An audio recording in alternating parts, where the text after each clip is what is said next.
Et maintenant, sous vos applaudissements, merci d'accueillir dans l'Happy Hour 1FM Nadim Kane. Ouais, faut bien le soutenir, l'applaudir aujourd'hui parce que il peut partir à tout moment. Il est très malade et pourtant il va nous délivrer sa meilleure chronique. Voici Nadim Kane. Ouais, bah, génial. Moi, j'allais parler d'un avion qui a failli se crasher. Lui, il souhaite ma mort. On est vraiment dans un truc positif là entre nous. Et comme vous l'avez dit, un avion de la compagnie EasyJet, il reliait le 5 novembre dernier, donc Édimbourg à Genève, a échappé de peu à la catastrophe en volant beaucoup trop bas lors de la phase d'atterrissage. Tu vois. Ouais. Et moi, je trouve ça ouf. C'est quand même fascinant la confiance qu'on peut en voir en la technologie et surtout à les employés de l'aviation qui reviennent d'Édimbourg. Si t'as 24 heures à Édimbourg, tu vois, il n'y a pas trop de mystère quant à l'activité que tu vas exercer avant de repartir. Tu vois ce que je veux dire? Yeah, cheers, mate! Let's go, Rangers! Ça va aller très vite. Bref, donc notre cher pilote se voit recevoir les données quant au plan d'atterrissage. Il exécute les consignes et jusque-là, tout va bien. Et d'un coup, flight number 18, I see a lot of water. And the pedalo. This is weird. Et pris de panique, il a dû taper les gaz au dernier moment pour survoler Thonon-les-Bains. Ouais. Thonon-les-Bains, c'est quand même très bizarre. T'imagines les gens qui sont en train de se détendre au bain thermo et qui disent c'est une super ville, on a une jetée de pierre de Genève, c'est super beau. Et là c'est quoi? Un avion et... Je trouve ça ouf, tu vois, et en parlant de bain thermo, il faut savoir que le jet d'eau c'est 140 mètres de hauteur. Ça veut dire que l'avion était à 2 doigts de se faire une cure de jouvence, le bâtard. Sur le bas du ventre, en toute détente, comme ça. T'entendais le truc, tu vois le truc ou pas? Et tu sais, sur le tableau de bord de l'avion, ce sera pas écrit les données d'atterrissage, ce serait là, juste un peu à gauche, un peu à gauche. Oh, voilà, c'est bien. Oh, voilà, c'est parfait, là. Ah, juste un peu, là, bouge pas. Ok, je m'égare un peu, mais c'est très délire quand même. Il faut rentrer dans mon délire.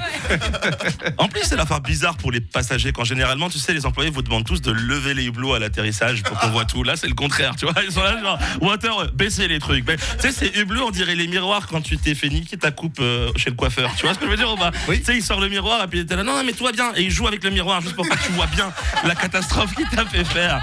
Non, regarde pas trop, tout est bien, tranquille.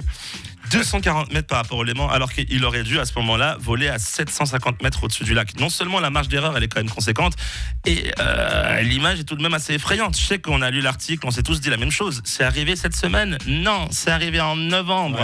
Ouais, c'est que à la mi-janvier qu'on a l'info. Et tu sais, en lisant ça, tu te dis, mais attends, chef, l'avion était à 240 mètres du Léman, ne bougez pas, nous allons ouvrir une enquête, c'est très important. Et il revient 3 mois plus tard. Alors voilà, nous avons terminé l'enquête et l'avion était à 240 mètres du sol, hein, et nous ne savons pas beaucoup plus, mais sachez tout de même que le pilote a reçu un avertissement. Tu sens l'attention quand même, tu vois. Il n'a pas été suspendu. Non, après consultation de la VAR, c'est un carton jaune. Voilà, c'est ça qu'on a fait. Il sera suspendu pendant les 2 prochains matchs de coupe, mais on le reverra très prochainement en championnat. Allez, à la semaine prochaine, c'était Nadim Kane. Merci de m'avoir écouté. Bravo Nadim Kane. Je crois que il a résumé, mais de manière beaucoup plus drôle, tout ce qu'on a tous pensé en lisant cet article. C'est tellement ça. Je dis, mais attends, c'était en novembre, les gars. On n'a pas entendu parler. Pourtant, il y a des gars qui ont dû le voir, cet avion, depuis la plage là, du Vengeron. Ah ouais, mais tu vois ouf.